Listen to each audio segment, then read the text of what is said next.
ශ්‍රද්ධාවන්ත කාරුණික ගුණගරුක පින්තුනි වසර 54ක කාලයක් පෞද්ගලික වෛද්‍ය වෘත්තියේදී සිටි දොස්තර තිලක් චන්ද්‍රසිරි විජේසිංහ මහත්මයා සිහිපත් කරලා එතුමාට පුණ්‍යානුමෝදනා කිරීම අරමුණු කරලා සිද්ධ වෙන ධර්මානුශාසනාව ස්වාමි දියණිය දරුවන් මුළුගුරු මිනිබිරියන් ඥාති හිතවතුන් සම්බන්ධ කරගෙනයි අද මේ පින්කම සිද්ධ වෙන්නේ. ධර්ම දේශනාවට ආරාධනා කළ අවස්ථාවේ මේ මෞතුමිය තමන්ගේ ස්වාමියා පිළිබඳව සඳහන් කළා. එවැගේම අපේ මානෙල් එදිරිසිංහ මාතාව, එවැගේම අපේ හිතවත් එදිරිසිංහ මාතාව දෙපළම එතුමා පිළිබඳව සඳහන් කළා. ආසන්නම විහාරස්ථානයේ හැටියට මේ දිනරත්නාරාම විහාරස්ථානයේ නායක හමුදුරුවෝ එවැගේ මට අද බුදුරකිත හමුදුරුවෝ කතා කරලා එතුමා සම්බන්ධයෙන් සඳහන් කළා. උන්වහන්සේලාගේ පන්සලේ වෛද්‍යවරයෙක් හැටියට නායක හමුදුරුවන්ටත් සියලු ස්වාමීන් වහන්සේලාටත් නොමිලේ ප්‍රතිකාර සිද්ධ කරන්න කටයුතු කළා කියලා. එවැගේම මාගේ පඤ්ඤාසී හමුදුරුවෝ ආපිටිය රාහුල හාමුදුරුවෝ කලලේ සේකර හාමුදුරුවෝ මාදුරාවේ සෝබිත නායක හාමුදුරුවෝ ඥානීශ්වර හාමුදුරුවෝ එවැගේම තලවිණි අපේ ධම්මරකිත නායක හාමුදුරුවෝ තාමත්ම ළඟින් කටයුතු කර ඉන්නේ. වසර 82ක් ආයුර්වේදනය කළා. එතුමා දයාව, අවිහිංසාව, කරුණාව වගේ ගුණයන් තිබෙච්ච නිසා එතරම් වයසක් තිබුණාදෝ කියලා දැනෙන නොදැනෙන තරමටම එතුමා ඒ කටයුතු වල නියුණා. තිලක් විජේසිංහ මහත්මයා, දොස්තර පියාණි ජයසිංහ මහත්මිය යුලදී විද්‍යාරම්භ කරලා දරුවන් තිදෙනෙක් මේ සමාජයට දායාද කළා කියලා සඳහන් වෙන බාලදීයේ වෛද්‍යවරයෙක් ලෙස කටයුතු කරනවා. දැනට සේරුවර රජරෝහලේ සේවය කරන පිටුමිය චාමරිස් සහ පන්සේ ජීවත් වන පැරිමහල් දින පොසලා පැරිසි ජීවත් වෙන පුත්‍රරත්න සාලිය මේ පින්වත් හැම කෙනෙක්ම දායකත්වයන් දක්වනවා. ඉතින් මේ හැම දෙයකටම වඩා බණ කියන තැන්වල ගුණ කියන්න අවශ්‍ය නැහැ.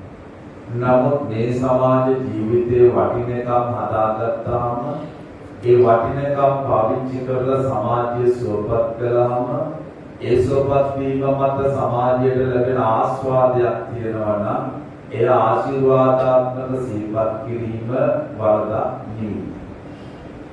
ජීවක වෛද්‍යතුමා තථාගතයන් වහන්සේ ඇතුළු මහා සංඝරත්නය රෝගී වෙන්නේ යම් වෙලාවක් ඒ හැම වෙලාවකම බෙහෙත් කළා. සමහර වෙලාවට ගිහි අයට බෙහෙත් කරන එක ජීවක වෛද්‍යතුමාට කරන්න වෙලාවක් තිබෙන්නේ නැහැ. ඇතැම් භයානක රෝග වැළඳිච්ච මිනිස්සු මහාන වෙන්න පටන් ගත්තා. ඒ අයට ප්‍රතිකාර කිරීම ප්‍රමුඛතම කාර්යයක් කොට එතුමා සැලකපු නිසා අපේ රටේ වෛද්‍යමද දොස්තර මහත්වරු විවිධ නම් වලින් හඳුනන විවිධ වෛද්‍ය වෘත්තියේ කටයුතු කරන ඇත්තෝ ඉන්නවා. ඒ අතරතුර මම හිතනවා මෙතුමා තවත් එක් වෛද්‍යවරයෙක්. ඒ නිසා පින්වැට වෘත්තිය සමාජයට මහා සේවාවක් කරන්න පුළුවන් වෘත්තිය. එතුමා ඒ කාලේ ගත කළා. ඉතින් හොඳින් ජීවත් වුණා මිනිස්සු මැරෙනවා, නරකින් ජීවත් වුණා මිනිස්සු මැරෙනවා. මැරෙන එක සම්බන්ධයෙන් එහෙම එකක් නෑ. මගෙන් අදහනවා ඒ නිසා ආමුදුරනේ ඔක්කොම එකට බැලුන ගුවන් අනතුරේ මොකද්ද තියෙන කරුණ කියලා. මම කිව්වේ පින්කලාය පෞකලාය කියලා මැරෙන්න බාධාවක් නෑ. මිනිස්සු මැරෙනවා. මිනිස්සු මැරෙනවා කියන එක පින්කලායක් මැරෙනවා පෞකලායක් මැරෙනවා. මම ඒකත් පැහැදිලි කරන්න ඕන නිසා තමයි මම අර අද දාතාව මාතෘකා කරේ ගබ්බමේකේ උපජ්ජන්ති නිරයම් පාප කම්මිනෝ සක්කා සුගතිනෝ යන්ති වරණිප්පන්ති අනාසව. මම කියන්නේ මෙහෙම මෙයාට කිව්වොත් අපි ඇත්ත දන්නවා. දැන් වෙසක් දවසේ බුදුහාමුදුරුවෝ ඉපදුනා උනාසේ ඉපදුනේ වෙසක් දවසේ උනාසේ බුදු වුණා. අපි දන්නේ තමයි වෙසක් දවසේ ඉපදිච්ච ඔක්කොම බුදු වෙන්නේ නෑ. يعني දිනයක් එක්ක තියෙන ගැටලුවක් නෙවෙයි මේ තියෙන්නේ පුද්ගලයා හදාගත්ත ගුණවතාව පිළිබඳ තියෙන ප්‍රශ්නයක්. මේ ලෝකේ කම්මස්ස කෝමි කම්මදායාතෝ කම්මයෝනි කම්මබන්තු කම්මපටිසරෝ යං කම්මං කරිස්සාමි කල්යාණං වා පාපකං වා තස්සා දායාතෝ භවිස්සාමි. ධර්මයේ කියනවා මේ කර්මය ඥාතියේ කිදවතේ බන්තු කෙනෙක් හැටියට අපේ පස්සෙන් එනවා. ඒ කියන්නේ කෙනෙක් උපදිනවද නැද්ද කියලා තීන්දුව කරන්නේ තෘෂ්ණාව. උපදින්නේ කොහෙද කියලා තීන්දුව කරන්නේ වෙනතුනේ කර්මය. ඒ වෛද්‍ය විද්‍යාවේ රුතුමිය දන්නවා. වෛද්‍ය විද්‍යාවට අනුව මේ ලෝකයේ දරුවෙක් ජනිත වෙන ආකාරය පිළිබඳ එහෙම වෛද්‍ය විද්‍යාත්මක පැහැදිලි කිරීමක් තියෙනවා. උදාහරණ දේශනා කරනවා අම්මා සුදුසු අවස්ථාවක ඉන්නෝනි මව්ගේ කීමක් තියෙන්න ඕනි ගන්ධබ්බයේ පැමිණීමක් තියෙනවා. වෛද්‍ය විද්‍යාවේ මම හිතන්නේ ගන්ධබ්බයේ පැමිණීම ගැන නැතුව මුල් කාරණා ටික තියෙනවා. ඒ කියන්නේ මේ විඥාණයක පැවැත්මක් අවශ්‍ය වෙනවා උත්පත්තිය සඳහා. එතකොට අපි ඒක සමහර තැනක සම්භවයේ සීවා කියලා කියනවා. උපතක් හොයනවා කියලා. එතකොට අපි වෙනතුන් අහලා තියෙනවා ප්‍රතිසන්දි විඥානයක් හටගන්න තෘෂ්ණාව විතරක් ප්‍රමාණවත් නැහැ. මේක දන්නා ප්‍රතිසන්දි විඥානයක් කියලා කියන්නේ නැවත උපතකට සුදුසුකමක් මේ ගන්ධබ්බ ඒ කියන අවස්ථාව හටගන්න තෘෂ්ණාව විතරක් ප්‍රමාණවත් නැහැ. කුමන හෝ කර්මයක් ඕනේ. එක්ක ගරුක කර්ම, එක්ක ආචින්න කර්ම, එක්ක ආසන්න කර්ම, එක්ක කටත්තා කර්ම. මේ කර්ම වලින් කුමන හෝ කර්මයක් එකට එකතු වෙන්න ඕනේ. ඊළඟට දිනතුනේ ප්‍රවෘත්ති විපාක. ධර්මයේ කියන ප්‍රවෘත්ති විපාක. ප්‍රවෘත්ති විපාකයක් කියලා කියන්නේ ඉපදුනා දවසේ ඉඳලා අපිට බලපෑම් කරන විවිධ අවස්ථා දෙන. ඒවා කියන්නේ ප්‍රවෘත්ති කියලා. ප්‍රවෘත්ති කියන්නේ මේ මොහොතේ. ගුවන් යානය කඩා වැටේ. ඊයේ වැටුණාට අපි අද පත්තරේ දාන්නේ අද වැටුණා වගේ තමයි. කියන්නේ මේ ප්‍රවෘත්ති මේ මොහොතේ ඉඳලා ක්‍රියාත්මක වෙනවා. ප්‍රවෘත්ති විපාක. උපත්තම්බක, උපපීලක, උපඝාතක. එතකොට පින්නතුනි සංසාර ගමනේදී මම ධර්මයේ අහලා තියෙනවා මේ සමස්ත බුදුදහමම තියෙන්නේ හේතුඵල ධර්මයේ පදනම් වෙලා. මේ සමස්තය බලන්න හේතුඵල ධර්ම මත තියෙන්නේ මොකද්ද? සමහර ආගමක කියනවා නිර්මාණවාදය. දෙවියන් වහන්සේ මවල මොම කියලා නිර්මාණවාදය. දැන් ධර්මයේ තියෙනවා හේතුඵලවාදය.